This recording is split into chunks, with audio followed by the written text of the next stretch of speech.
실장 지시로 민정수석실이 자체 조사했다며 그 결과 경찰 출신이거나 특검반원이 아닌 행정관이 외부에서 제보된 내용을 일부 편집해 요약 정리했으며 따라서 고인이 된 수사관은 문건 작성과 무관하다고 주장했습니다. 오늘은 전국에 가끔 구름이 많이 끼겠습니다.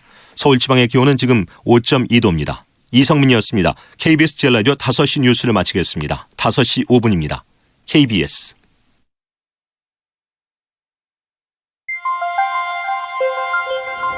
대한민국 중심 채널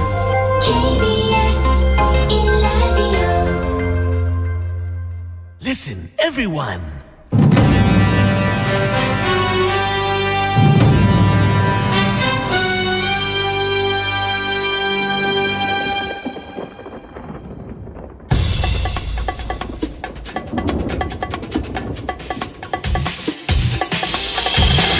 김용민 라이브.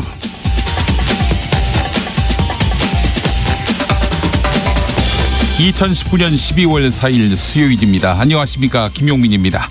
일명 고래고기 사건의 개요는 이렇습니다. 경찰이 고래고기 30억 원어치를 압수했습니다.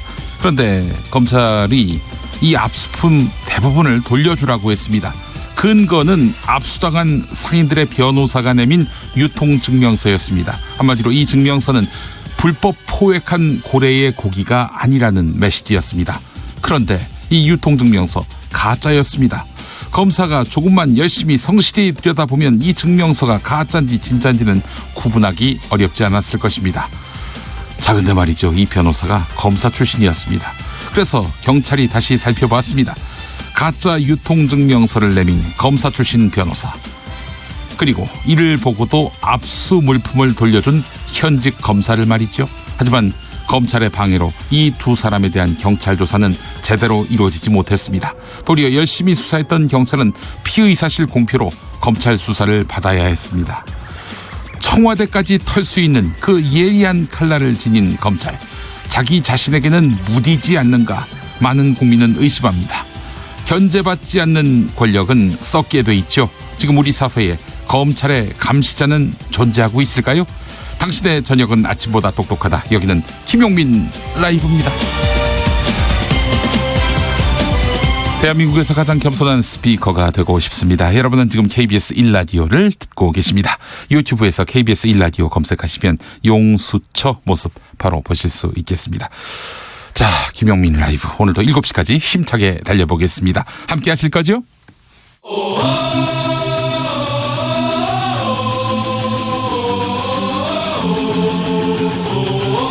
김용민 라이브.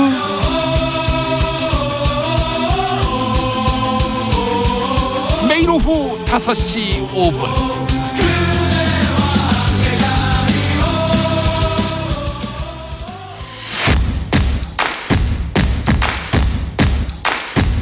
그냥 똑같은 뉴스 브리핑이 아니다.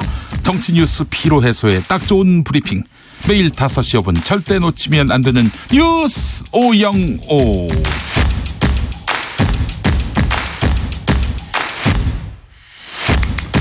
뉴스 505 함께할 정상근 기자, 어서 오세요. 네, 안녕하십니까? 네, 그래요. 자, 첫 번째 뉴스부터 만나볼까요? 네, 검찰이 청와대를 압수수색을 했습니다. 아, 검찰이 청와대를 압수수색했다. 네. 그 대검의 핵심인 한동훈 반부패 부장이 거론된 MBC PD 수첩 보도 그 이튿날 검찰이 청와대를 압수수색했군요. 네, 뭐 관련 소식도 뒤에 있기는 한데요. 네네. 일단 압수수색 소식 먼저 전해드리면 그 유재수 전 부산시 경제부시장에 대한 감찰 무마 의혹을 수사 중인 검찰이 이 청와대 비서실을 압수수색을 하고 있는 중입니다. 네네. 이 서울 동부지검은 오늘 오전 11시 반부터 청와대 비서실을 압수수색하고 있다라면서 이 대상 기관, 그러니까 청와대 비서실의 협조를 받아서 임의 제출 형식으로 자료를 확보할 것이다라고 밝혔습니다. 네. 이 동부지검 소속 검사 그리고 수사관은 현재 이 청와대 본관이 아닌 이 종로구 창성동에 이 별관을 압수수색하고 있는 것으로 알려졌는데요. 이 별관에는 이 청와대 민정수석실의 일부 팀이 있는 것으로 알려져 있습니다. 이 검찰은 청와대가 지난 2017년 당시 그 유재수 금융위원회 부위원장의 이 개인 비리에 대한 감찰을 중단한 배경, 그리고 이 과정에서 이 청와대 윗선의 압력이 있었는지 여부를 수사를 하고 있습니다. 네, 그래요. 허허, 참. 미묘한 때입니다. 네. 미묘한 때에 압수수색이 이루어졌는데 청와대 반응은 어떻습니까? 뭐 공식적인 반응은 없습니다만 그 이번 압수수색을 앞두고 이 청와대와 검찰 사이에 사전 협의가 없었던 것으로 지금 보도가 되고 있습니다. 네. 이 검찰의 공식 발표가 나오기 전에 그 압수수색을 시도한다라는 보도가 먼저 나왔는데 이 청와대 기자들이 이 관련해서 청와대에 확인해본 결과 네. 이 청와대 관계자가 협의 과정이 확인되지 않는다라는 입장을 밝혔다고 합니다. 네. 이 지난해 12월 26일에도 압수수색이 있었거든요. 그때는 이제 청와대 특별감찰반의 이 민간인 사찰 의혹과 관련해서 검찰이 민정수석 비서관실 산하, 이 반부패 비서관실 그리고 특별감찰반 압수수색에 나선 적이 있었는데 그때는 청와대와 검찰 사이에 협의가 있었던 바가 있습니다. 한편 이번 압수수색이 이루어지자 민주당에서는 상당히 격앙된 반응이 나왔는데요. 그 이재정 더불어민주당 대변인은 이 검찰 수사를 받다가 숨진 전 특감반원 유류품 압수수색에 이은 이 청와대 압수수색에 우려가 많다라면서 이 검찰이 압수수색을 통하여 확보하고자 하는 자료들은 지난해 김태우 전 수사관 관련 사건 당시 이미 청와대가 자료를 다 제공을 해서 검찰이 확보하고 있는 것들이다라고 네. 주장을 했습니다. 예. 그러면서 이 검찰 압수수색이 혹시 개혁에 맞선 검찰의 정치행위가 아닌지 묻고 있는 국민들이 많다라면서 이 법이 있고 지켜보는 국민들이 있다. 검찰은 정치를 하지 말길 바란다라고 비판을 했습니다. 검찰은 정치를 하지 말길 바란다. 이런 말이었군요. 참 때가 미묘하다고 말씀드린 이유는 어제 고민정 청와대 대변인이 네네. 검찰은 12월 1일부터 피의 사실과 수사 상황 공개를 금지하는 형사사건 공개 금지 규정 제도가 시행되고 있음을 명심해 주기 바란다. 이렇게 이례적으로 네네. 공개 경고를 날렸습니다. 공개 경고를 날리고 그 이튿날 검찰이 청와대를 턴 거예요. 네, 그렇습니다. 하하, 이거 참, 이거 어떻게 해석해야 될지 모르겠습니다. 아, 그래요. 활화사님, 국민과 대통령보다 힘센 검찰을 누가 막을까요? 국민의 한 사람으로서 심히 걱정됩니다. 이런 말씀 해 주셨습니다. 네. 자, 어제 오전 그 나경원 원내대표가 재신임을 묻겠다고 했는데 황교안 대표가 그런 거 없다면서 임기를 끝내버렸습니다. 네네. 이에 대해서 나경원 원내대표가 입장을 밝혔어요. 네, 뭐 어제 입장이 없어가지고 그 어떤 입장을 낼까 좀 궁금했었는데 그 오늘 오전 열린 의원총회에서 이 한국당 원내대표 나경원의 발걸음은 여기서 멈춘다라고 말을 했습니다. 네네. 나경원 원내대표가 이제 수용을 한 셈이죠.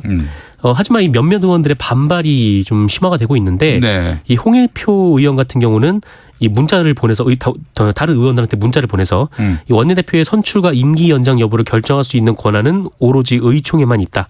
의원 총회가 열리지 않은 상태에서 최고위가 나서서 임기 연장을 불허한 것은 권한이 없는 일을 한 것이다. 이렇게 비판을 했고요. 네. 또 제1사무부 총장을 지낸 바 있는 김세연 의원도 오늘 아침 MBC 라디오에 출연을 해서 이 원내대표 재신임 여부가 의원 총회에 붙여질 것으로 예고돼 있었는데 최고위원회가 원내대표 임기 연장 해석 여부를 결정하는 것은 이 당 지배구조의 근간을 허무는 일이다라고 지적을 하면서 지금까지 이런 전례가 없었다. 전혀 상상할 수 없는 일이 일어나서 충격을 받았다.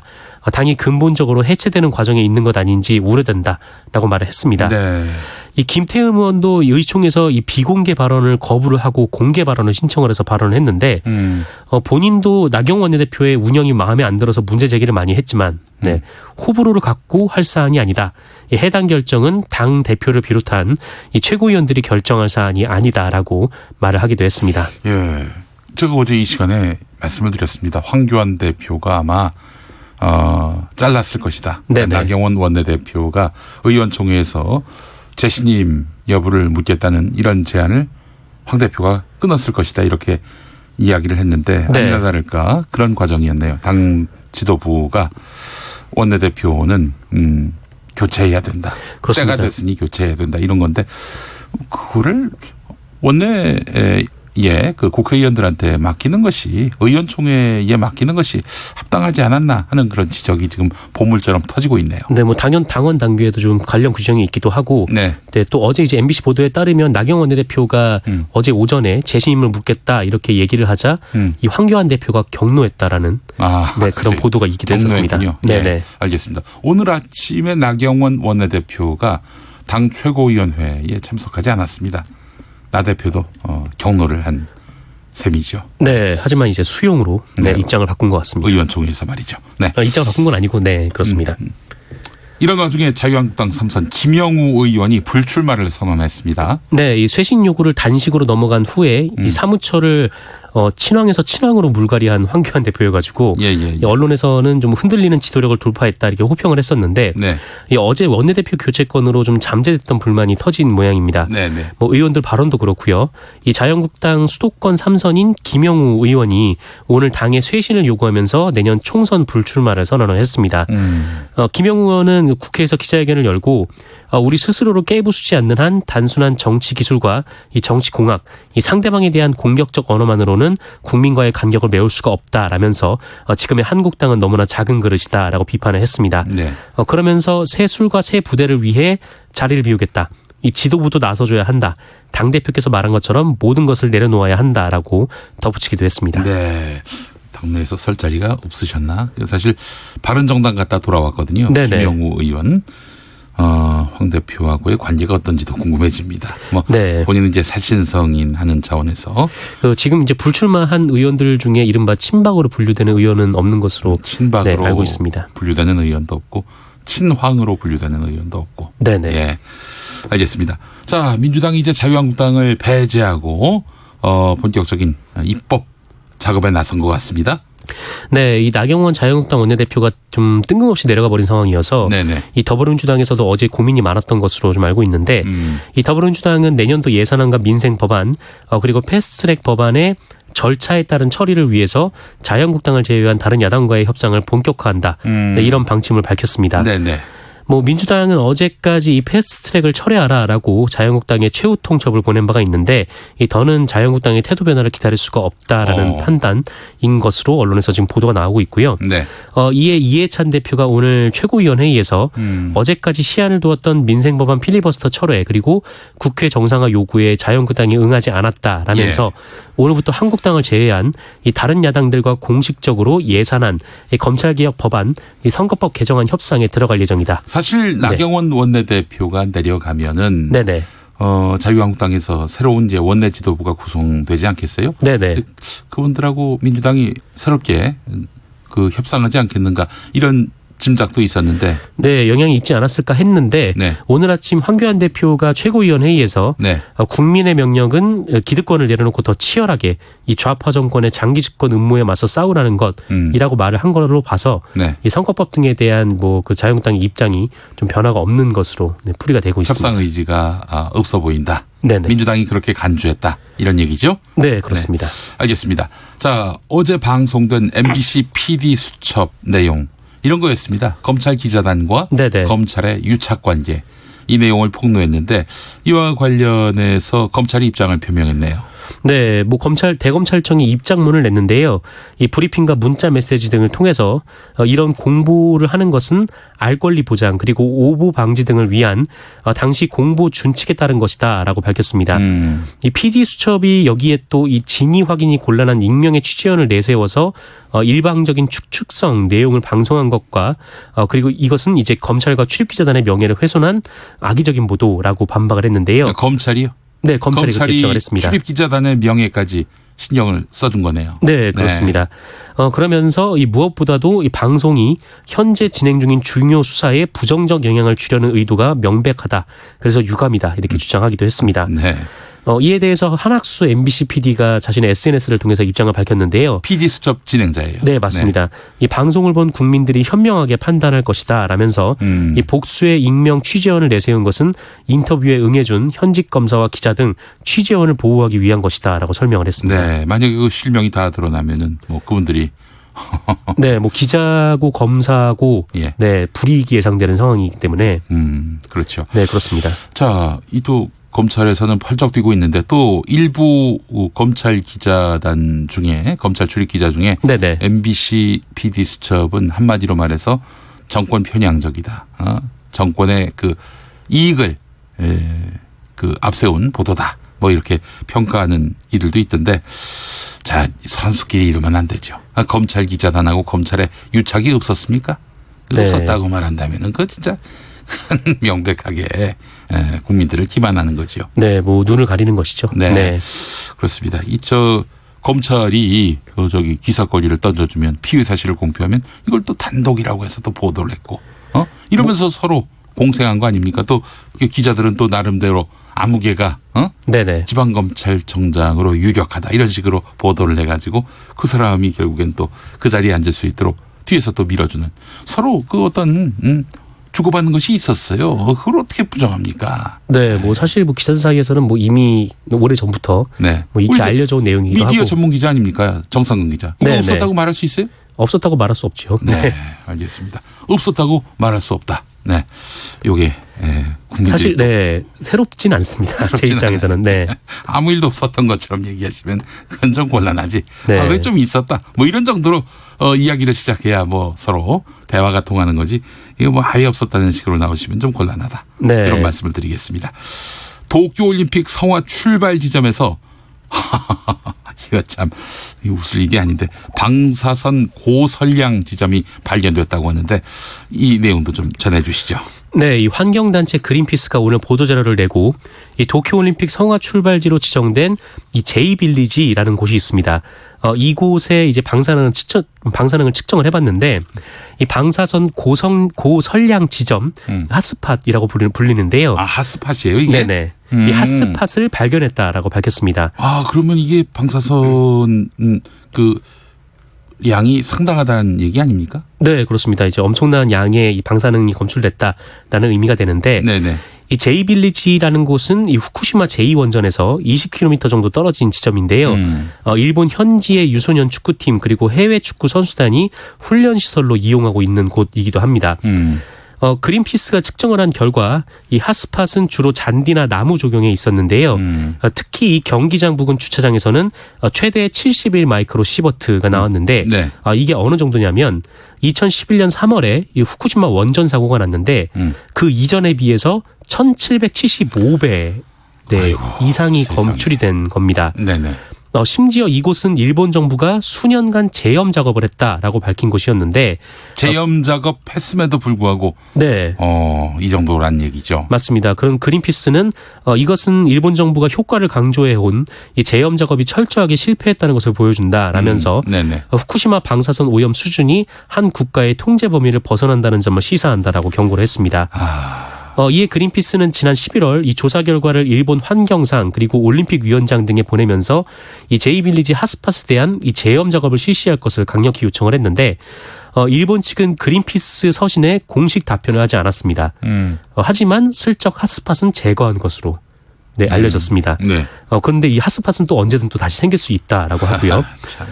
이에 그린피스는 일본 정부가 이 방사선량을 정확하게 다시 조사를 하고 이 수치를 공개할 때까지 이 제이빌리지에 일반인이 갈 수 없게 해야 한다 이렇게 주장하기도 했습니다. 아니 이쯤 되면은 그동안 뭐 외교적 그 공세 논리로서 그동안 네. 거론해 왔던 후쿠시마 이 방사능 유출 건과 관련해서 도쿄올림픽 불참을 좀 심각하게 모색을 해야 될 게 아닐까. 우리 선수들이 거기 가지고 이런 방사능에 노출이 된다면은 이거 큰일 아닙니까? 네. 뭐 우리뿐만 아니라 뭐 전 세계에서도 한번 좀 고민을 해볼 만한 일이 될 것 같은데. 네. 이 일본 측은 기본적으로 이 방사선 양과 관련해서 개선할 의지가 없어 보이는 거 아닙니까? 은폐만 하고 말이죠. 네. 이 정확한 측정 자료도 지금 공개를 하지 않고 있기 때문에. 여기 네. 어떻게 안심하고 가서 운동하고 또 즐겨요? 네. 그렇습니다. 좀 심각하게 또 토의를 해서 참석 여부를 결정해야 될 것 같습니다. 소방공무원의 국가직 전환을 앞두고 대대적인 인력 충원에 나서기로 했다는 그런 보도도 있군요. 네, 이 소방공무원들은 내년 4월 1일부로 모두 국가직으로 전환이 되는데요. 이 행정안전부와 소방청은 이를 위해서 앞으로 이 소방공무원을 2022년까지 2만 명 충원하기로 했습니다. 네. 이를 바탕으로 일단 지역별 편차가 있었던 소방공무원의 균등화가 추진이 되는데 네. 이 현장 인력이 늘어나면서 이 농어촌 등 소외 지역을 중심으로 소방안전교육 전문 인력 600여 명 등이 배치가 될 계획입니다. 네. 또한 구급대가 없는 농어촌 지역에 2022년까지 95개 구급대를 배치하고요. 또 취약계층 123만 가구에 단독 경보용 감지기나 이 소화기 등 이 주택용 소방시설도 확대 보급할 예정입니다. 네. 이 소방공무원의 처우 개선 방안도 포함이 됐는데 일단 2023년까지 이 소방공무원들의 주요 상병을 치료하고 또 연구하기 위한 이 복합치유센터가 충북 음성에 마련이 될 예정이고요. 네. 또 순직 공상 사고를 예방하기 위한 현장 안전점검관 배치, 그리고 순직 공상자에 대한 합당한 보상이 될 수 있도록 이 관련 제도를 개선하고 현장 근무자의 수당 인상도 추진을 합니다.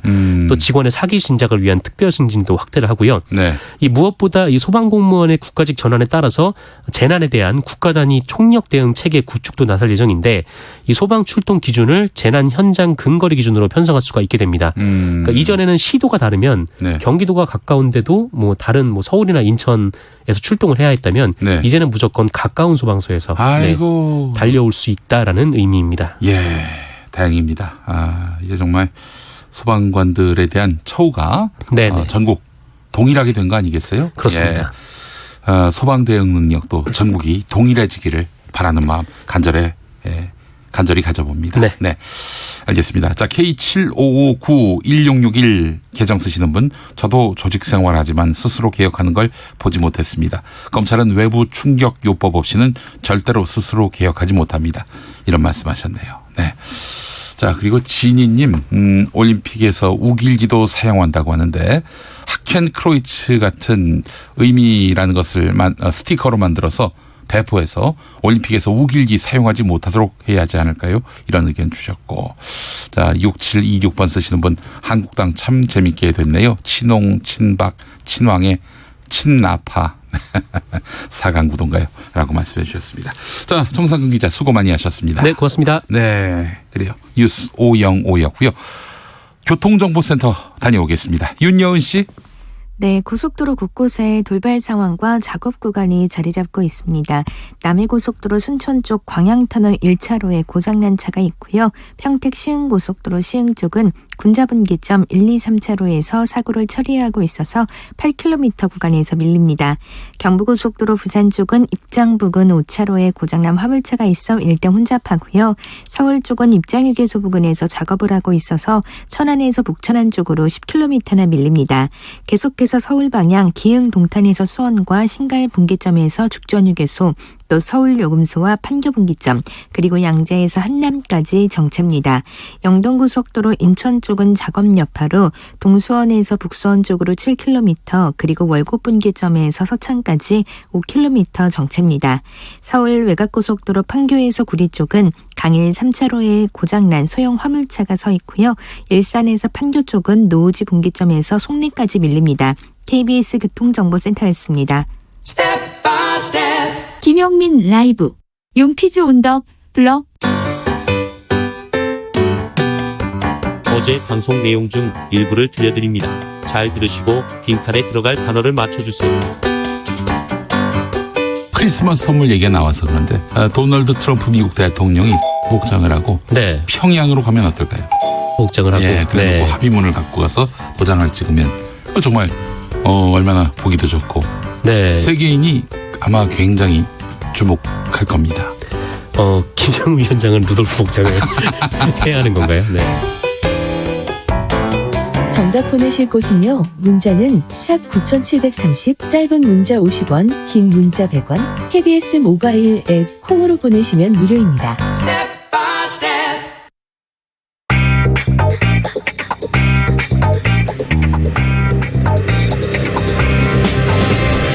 오늘 타임라인을 수놓은 말말말 김용민 라이브가 수집해서 들려드립니다. 소리로 듣는 그리고 세상을 읽는 뉴스, 세상의 모든 뜨거운 목소리 그 말말말을 만나보지요. 지금부터 볼륨 업, 귀 쫑긋 핫 소리.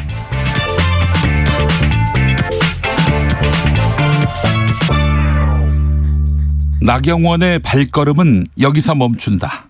나경원 자유한국당 원내대표가 오늘 국회에서 열린 의원총회에서 임기 연장 여부에 대해서 묻지 않겠다라고 밝히면서 최고위원회의가 내린 임기 연장 불가 결정을 받아들이기로 했습니다. 최고위원회의가 어제 결정을 했죠. 자, 그러면서 당의 승리를 위해서 내린 결정이다 이렇게 덧붙였는데 나경원 원내대표 발언 직접 들어보시죠. 오늘 의원총회에서는 임기 연장 여부에 대해서는 묻지 않겠습니다.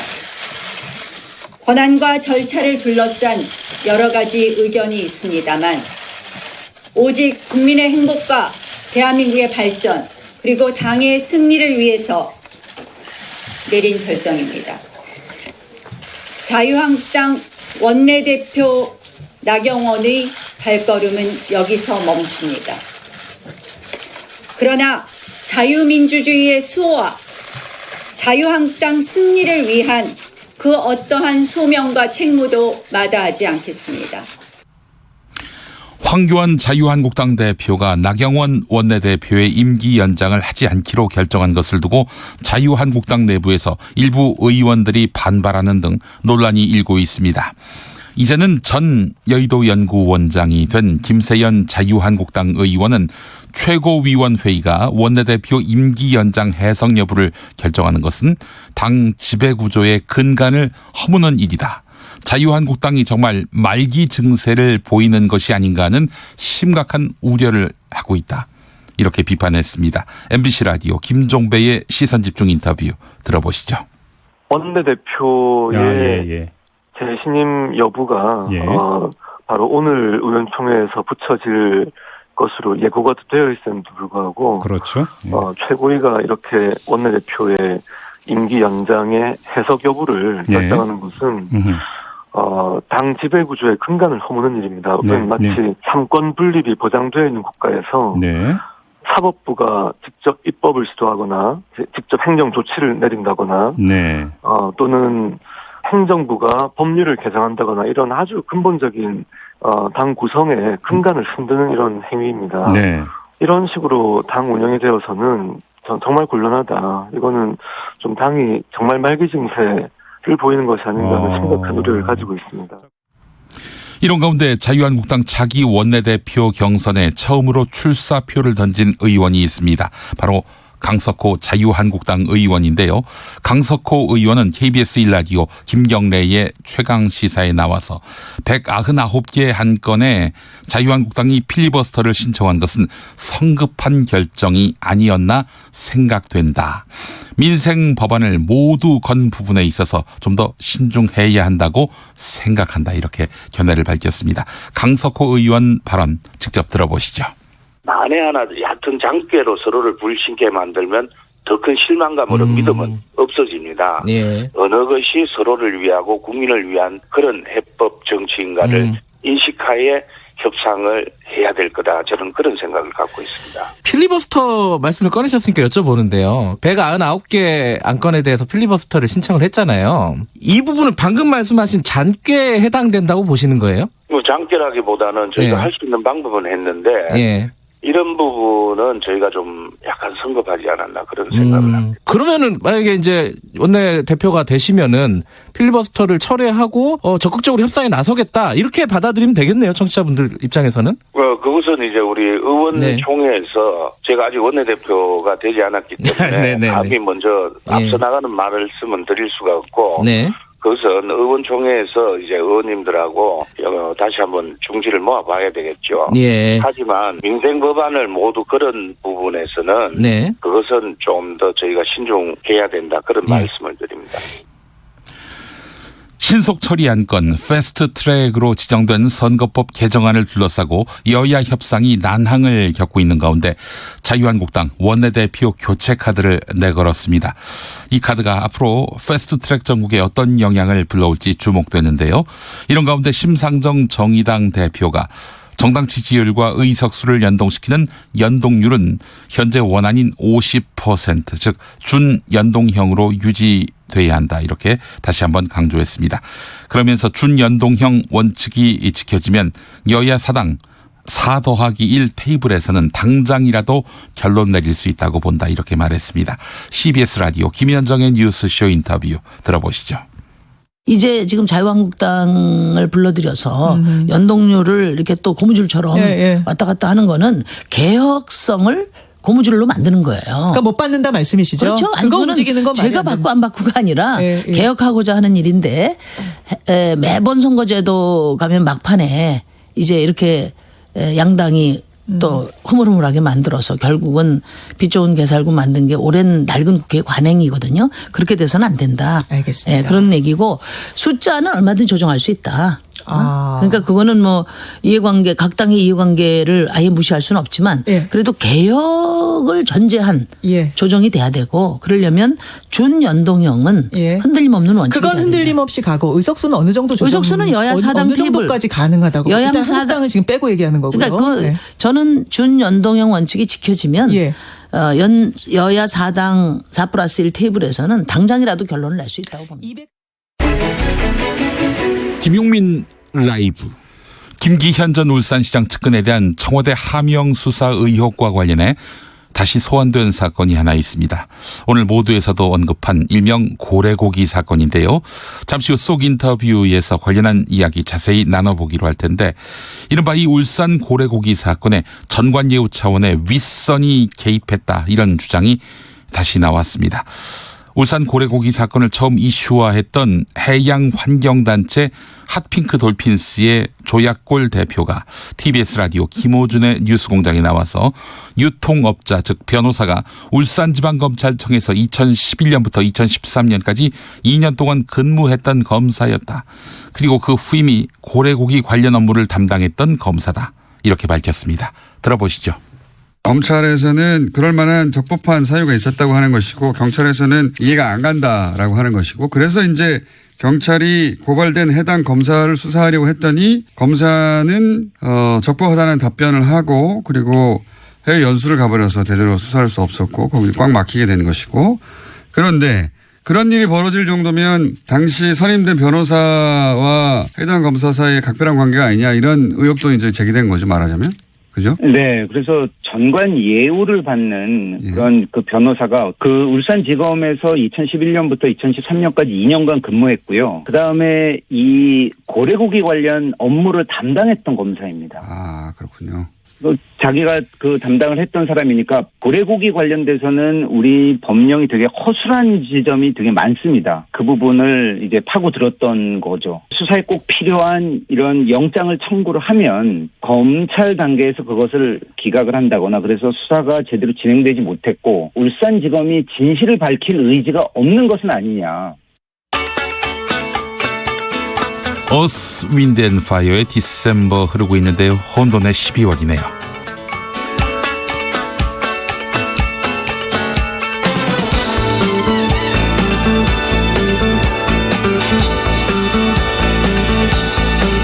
Do you remember the 25th night of December? Love was changing your mind and pretenders while chasing the clouds away.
귀에 쏙 맘에 쏙 인터뷰 시간입니다. 울산지방경찰청 당시 황운하 청장이 2018년 3월 김기현 울산시장 측근을 강제 수사했다. 이걸 두고 공방이 치열합니다. 김기현 전 시장과 자유한국당은 청와대의 수사 개입까지 주장하고 있는데 2018년 당시 수사가 진행될 때 백원우 당시 청와대 민정비서관 부하 직원들이 울산에 직접 내려가서 수사 상황을 점검했다. 이런 주장이 나왔습니다. 이에 대해 청와대가 민정비서관 부하 직원들이 울산에 간 것은 고래고기 사건을 놓고 검찰과 경찰이 서로 다투는 것 때문이었다. 이렇게 밝혔습니다. 자, 여기서 바로 그 문제의 고래고기가 나옵니다. 울산 고래고기 사건을 취재했던 기자 연결해서 2016년 당시 고래고기 사건의 전말을 들어보도록 하겠습니다. 부산일보 권승혁 기자 연결돼 있습니다. 권 기자님. 네, 안녕하세요. 네, 인터뷰 응해 주셔서 감사합니다. 네네. 네. 난데없이 고래고기 사건이 정치권의 뜨거운 화두가 됐습니다. 2016년에 벌어진 일인데 관련 취재를 하신 걸로 알고 있습니다. 고래고기 사건 간단하게 한번 좀 설명해 주시겠습니까? 네, 정확하게 한 2016년 4월입니다. 네. 울산 중부경찰서가 울산에서 고래고기 큰손으로 불리던 유통업자를 그때 급습해서 불법 포획한 밍크고래 27톤을 압수했었는데요. 네. 울산에서 불법 포획 고래고기를 압수한 일의 최대 규모였습니다. 이 자그마치 40억 원 상당이었는데요. 이야. 예. 그런데 검찰이 한 달도 지나지 않아서 피의자 신분이던 유통업자에게 비정상적인 방법으로 압수물 중 21톤을 돌려주면서 결과적으로 포경업자들에게 거액의 이득을 안겨준 사건입니다. 그러네요. 가만 있죠. 그러면 그 돌려받은 고래고기 팔았습니까? 그때 아마 그 울산 고래고기 축제를 앞두고 상당 부분 풀린 것으로 알고 있는데요. 그래요. 예. 알겠습니다. 이 시가로 치면은 그 30억 어치로 이제 파악이 됩니다. 울산 고래 축제를 앞둔 시점에 검찰이 되돌려준 고래고기의 시가가요. 자, 그런데 경찰 수사 이렇게 검찰과 갈등을 빚으면서 아직도 제자리 걸음인 걸로 알고 있는데 수사가 계속되고 있습니까? 네, 수사는 지금 계속되고 있습니다. 근데 먼저 꼭 짚고 넘어갈 부분이 있는데요. 네네. 이 고래고기 사건의 본질은 사실 검경 갈등이 아니라 사법 정의가 왜곡됐다는 데 있습니다. 네. 범죄자가 이 범죄 수익물을 검찰로부터 돌려받았고, 네. 그 범죄 작물이 시민들의 식탁에 올랐는데도 아무도 책임지는 사람이 없다는 겁니다. 그러네요. 이 보도를 시작할 때 사실 검경 갈등만 너무 부각될까 걱정이 많았는데요. 당시에도 이미 검찰 개혁이나 경찰 수사권 독립 논의가 활발하던 시점이어서 피할 수 없었던 부분이 아닌가 생각합니다. 알겠습니다. 그래서 이제 주목받는 사람이 두 사람이에요. 이렇게 그 압수수색된 걸 돌려준 검사하고 압수수색된 거 돌려달라고 한 변호사. 근데 이 변호사가 알고 봤더니 전관 변호사, 검사 출신 변호사로 알려져 있지 않습니까? 네, 맞습니다. 예. 이 관계도 좀 말씀해 주시면 감사하겠습니다. 네, 그때 경찰 수사 과정에서 이 유통업자들이 전관 예우 변호사를 선임해서 이 고래고기를 돌려받았다는 정황 증거와 진술이 많이 나왔습니다. 네네. 그 변호사가 2013년까지 울산지검에서 고래와 관련된 해양환경 분야를 담당했던 검사 출신인데요. 나름대로 전문가네요.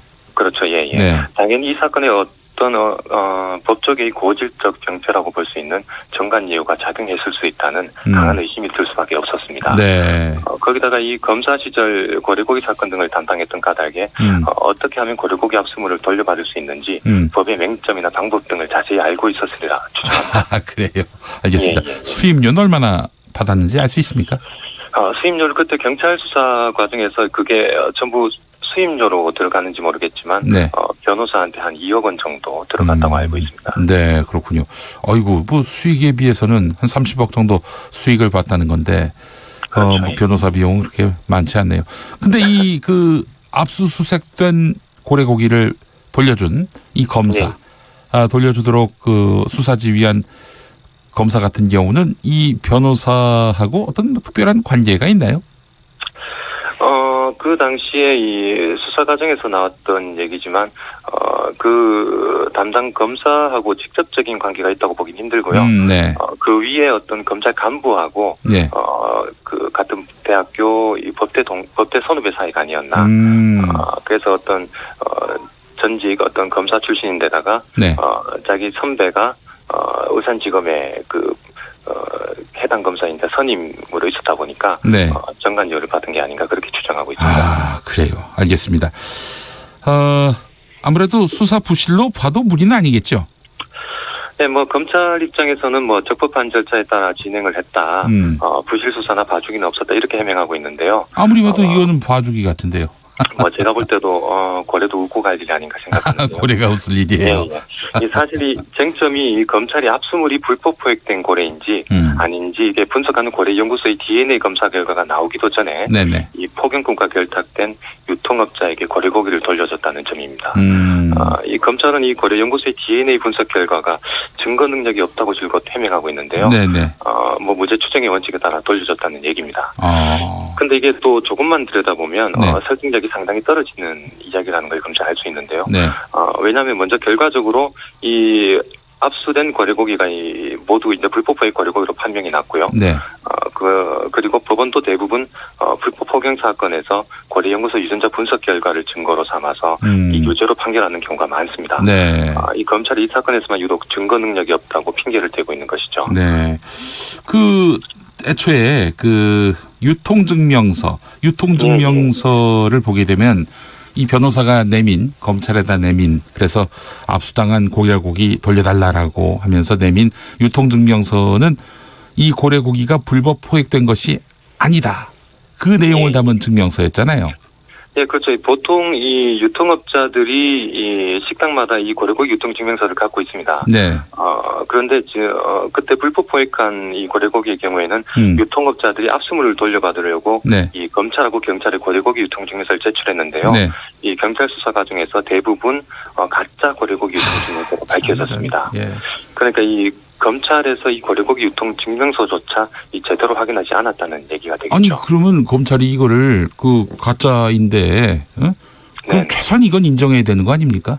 우리가 잘못 알아봤다 이거를. 네, 저도 그렇게 생각하고 있는데 네. 전혀 인정하지 않고 있는데요. 그래요? 그것뿐만이 아니라 지금 그 당시에 이례적으로 경찰이나 검찰 입회도 없이 유통업자 스스로 압수물을 찾아가도록 하는 바람에 정말 어디 시장에서 고래고기를 찾아가듯 수협 창고에 보관된 압수물을 골라갔다고 하던데요. 보통 일반적으로는 이 고래고기 압수물을 태우거나 폐기 처리하는데 네. 이런 식으로 압수물을 돌려준 사례는 전국에서도 찾기 힘들 겁니다. 돌려받아서 그걸 또 팔았단 말이죠. 그리고 수익으로 그렇죠. 챙겼고요. 예. 그럼 이게 검찰이 봐준 게 아니라면 소홀했거나 무능했다고 봐야 되겠죠. 혹시 그 변호사가 검찰 잘하니까 그냥 가져와도 돼 이러면서 그 검찰이나 경찰 입회 없이 고래고기를 가져온 것은 아닌지 또 의심을 하지 않을 수가 없습니다. 그런 가능성이 있겠지만 일단 경찰 수사 과정에서 그런 진술이 나오거나 한 건 아닌 걸로 알고 있습니다. 네, 알겠습니다. 당시 고래고기 수사를 놓고 이제 검찰과 경찰이 날카롭게 맞섰습니다.